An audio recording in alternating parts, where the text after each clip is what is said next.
I'm Scott, And I'm Don. and we're talking real estate. So last week, we missed a couple of questions in the comments, and somebody reached out to us outside of it. So we wanted to address them here. The big thing is this is all about your questions and getting things answered for you. So we want to make sure that we do that. So go ahead for the first one, We sir. always want to answer your questions. Sometimes we may not get it till next week, but we'll get to it. How much? One of the two questions was how much do you have to put down for an investment property? Typically, you would like to have 20 or 25% down because the PMI is private mortgage insurance is a little less, but you can go to a low of 15% down. But the private mortgage insurance will be higher. Yeah, so I talked to a mortgage lender this week, and he said to me, this were his exact words. He said the private mortgage insurance will kill you. Those were his exact words. So if you're going to make an investment, you want to put 20 to 25% down. The other piece of that, Nan, is that you got to have 6 months worth of mortgage payments in just sitting in a bank account somewhere called reserved. Reserves, All yeah. right, so that's something else you got to have for that one. So the other question that I got a young lady that reached out to me after the show, and her question was, do couples that aren't married buy homes? It might seem a pretty basic question, but it's a newer trend that we're seeing. Okay, I can think of at least 5 or 6 not married couples that bought houses this past 6 months, right? And some of them are heading down that road, and some of them are not planning to head down that road. So the only thing I would say to that is you just got to make sure that how you took title on the house is very clear in case there's any kind of issues. So you might want to talk to a real estate attorney on that. It's just something you got to make sure of. So. Yep. The way you take title insurance is very, very important. Yeah, Yep. absolutely. So in the commercials that we put out, we promised to teach you how to make an offer that can't refuse. Marlon Brando You here. didn't realize you were going to celebrity, did you? So we came up with 6 things you can do to make your offer when they can't refuse. Number one is have your agent call the listing agent and talk to them about the house. Get whatever kind of information they can to help you with your submitting your offer. They'll give you sometimes you just ask the question. I've got a buyer that's interested in your house, and the agent will just unload and tell you some stuff that will help you formulate a good offer that will be attractive to the seller. Yeah, so I've done it before. Like a lot of times, I'll just say, can you tell us if the offers of the sellers are motivated or something like that? And you'd be amazed what people will tell you. They will just spill all kinds of stuff. Recently, we had one where the thing that was important, the guy goes, well, we need to stay in the house for a while. So you offer them some free occupancy after you sell, after the close, and it was real attractive to them, so they took it. And that's the kind of stuff you're looking at. Yeah. Yeah. So sometimes what is the main thing that the sellers really are looking forward for? It could be occupancy. It could be a price. It could be a shorter private inspection period. So that's what we're going to go to next. So typically, an inspection period is 7 days, so a week for a private inspection. You can look at the house and do all the things you need to do with it. One thing you can do is shorten that to 5 days. I mean, it's only a couple of days, but what that does, it tells the seller you want to close as quick as possible, and it kind of reassures them that we're going to move this thing along. So that's another thing you can do. Number 3 is get pre-approved as opposed to pre-qualified. A pre-approval is having your credit report pulled by the mortgage rep and mortgage company, getting your financial information in, and applying for the mortgage. And the underwriter will look at that information and make a decision on how much you can afford, as opposed to pre-qualification, which is just the information you'd given the mortgage rep, but there's nothing really solid that shows that promises you're going to get the money.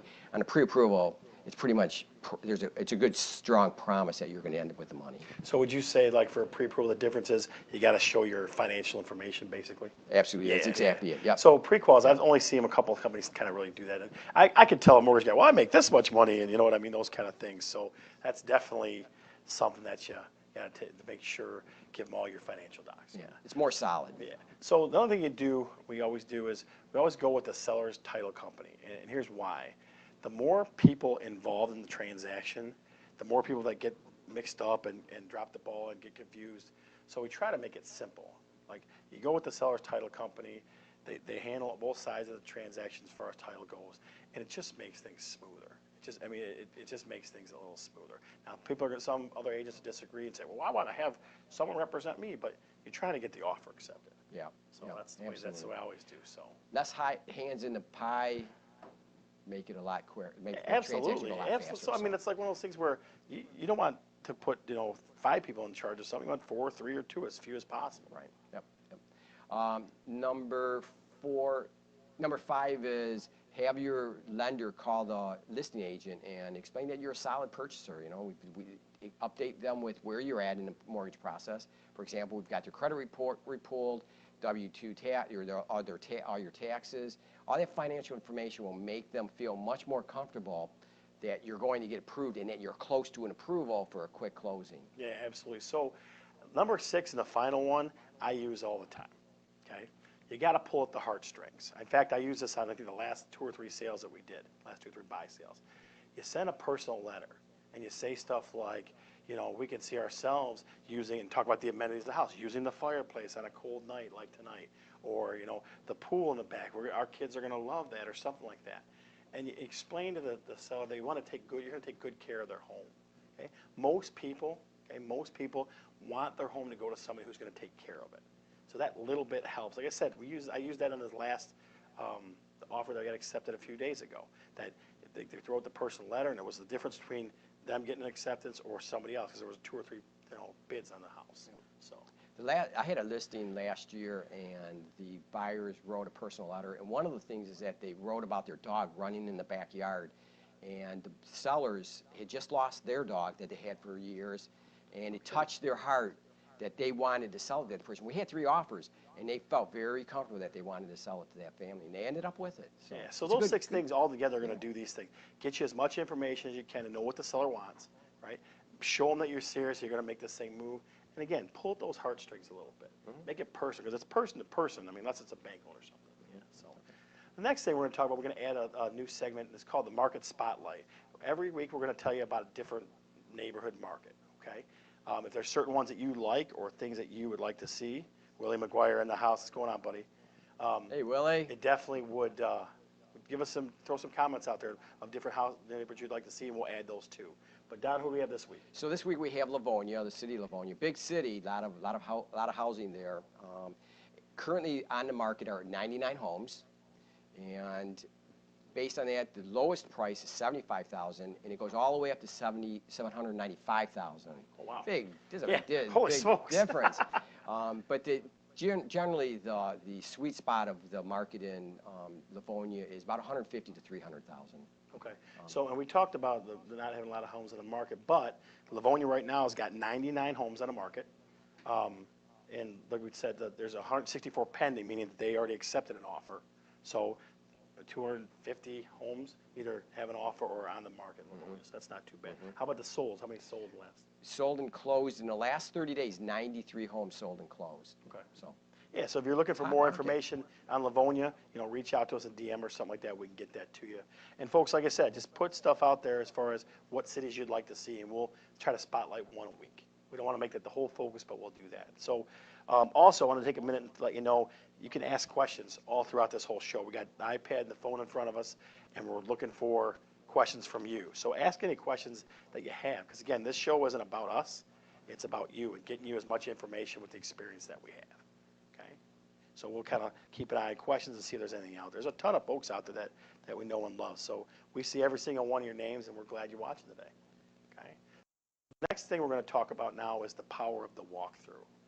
The final walkthrough is usually the day before or the day of closing, and we're going to kind of walk through why it's important to do. It's really important because you don't know if something's changed in the property. For example, last week I closed on it was a commercial property. It was a building. When we went through it, there were a bunch of debris and there was some stuff in the property, and the buyers did not want to have to deal with it after they closed. So we wrote in a contract that the sellers to clean the property out, have it broom swept, which means everything's out, all personal property's out. And I called the agent up when we schedule a closing and asked him about any of the stuff, if their stuff was still in the property. He says he's not sure. The seller was going to be working on it. So I just wasn't sure. It didn't sound right, so I went over there, took a look at it, and sure enough, there was still stuff.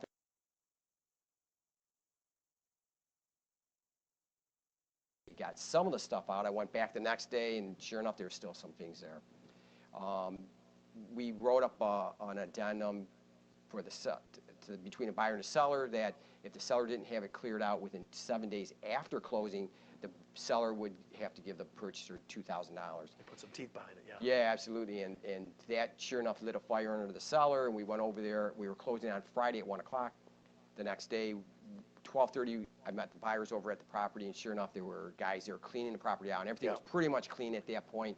But we had to make sure they did what they were supposed to do, and we kept on them, and buyers are happy, and everything was cleaned up. So, So I got one too. Good ending.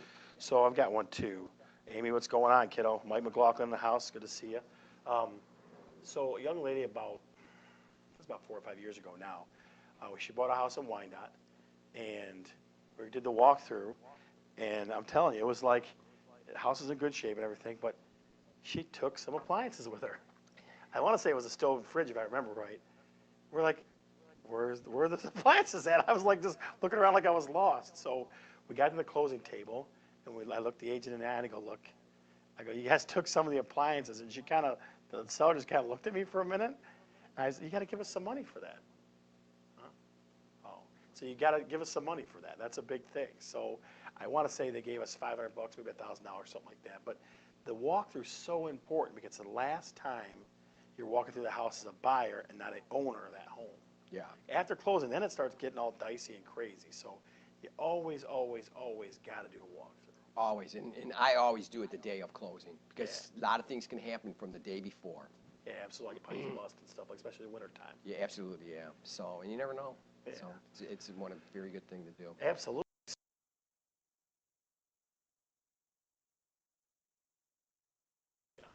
Like I said, feel free. We don't promise to know everything, but we'll definitely get something across to you, get some information across to you. So I'm just kind of looking out to see what kind of. Brian Ambrose in the house. Good to see you, bud. We'll give you another minute or so for questions if you got any questions out there. Like I said, this show is about you and not about us. I want to share information with you. Yeah, absolutely.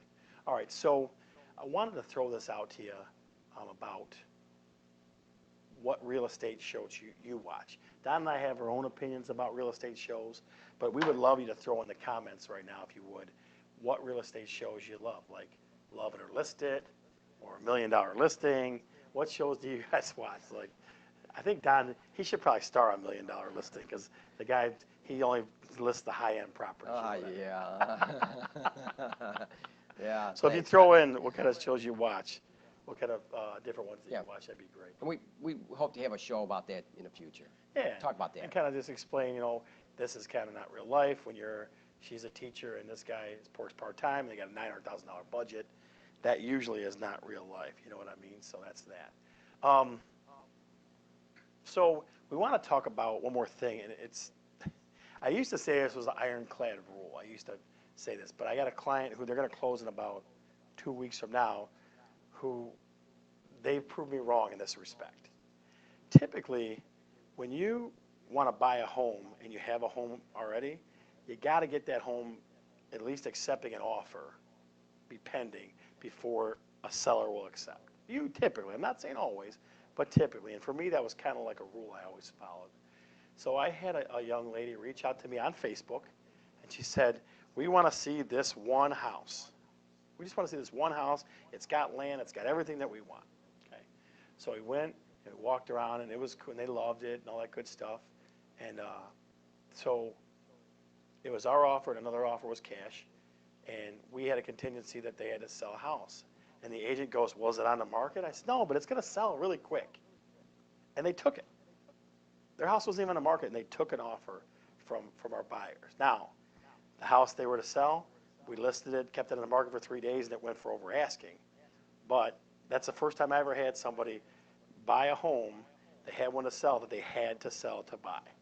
So that rule is kind of, I guess it's unusual. That's gone by, I guess. Yeah, it's definitely typical, atypical. So usually you have to have your home sold and you need to close on it to take the money for the next house, right? Yeah. So it's very important both those transactions happen. Sometimes it works in that way right there where it's like the cart before the horse type of thing. Yeah, absolutely. So it definitely is. But for some, things work. If you don't ask, it's always a no. Yeah, so I want to share like a big win for this week. If you have one, we'll share that too.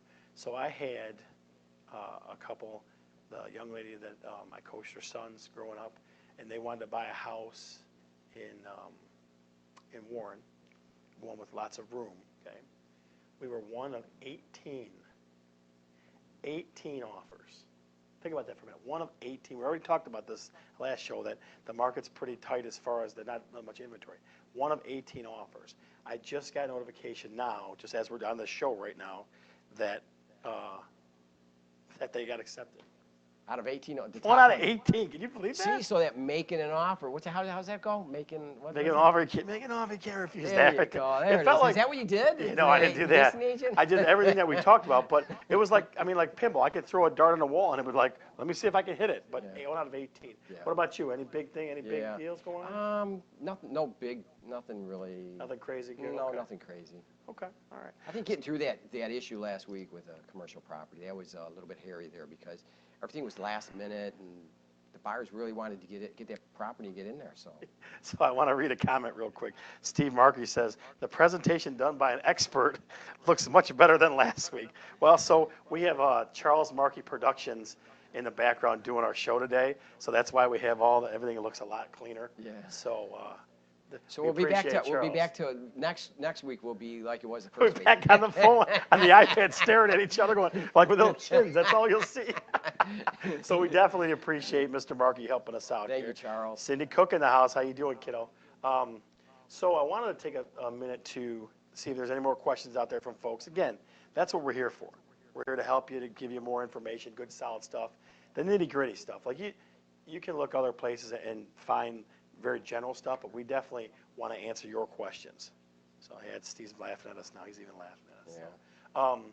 So for next week's show, Don's going to be out investigating the market out in Colorado. No, he's really going skiing in Colorado, so he won't be here. So we're going to invite Mike McLaughlin from Academy Mortgage in, and he's going to talk everything about lending and the lending process and answer all your questions. He's going to get really down to the nitty gritty. So if you have some really deep questions, he might. Do you work with Mike? Yeah. Yeah, he's the best. Like He's a good the guy, guy yeah. knows the inside, forward, backward, and sideways, and he's that guy that sees stuff before it happens. So Mike McLaughlin from Academy Mortgage is going to be here. Yep. He's a good So- dude. Good guy. So I'll tell you what, folks, thanks for sticking with us today. And always bring your, like I said, bring your questions with you and we'll be willing to answer. If you want to DM us outside of this, feel free. We're going to kind of look at what real estate shows you liked and go from there and kind of talk about maybe next week. So I'm Scott. And I'm Don. And we're talking real estate.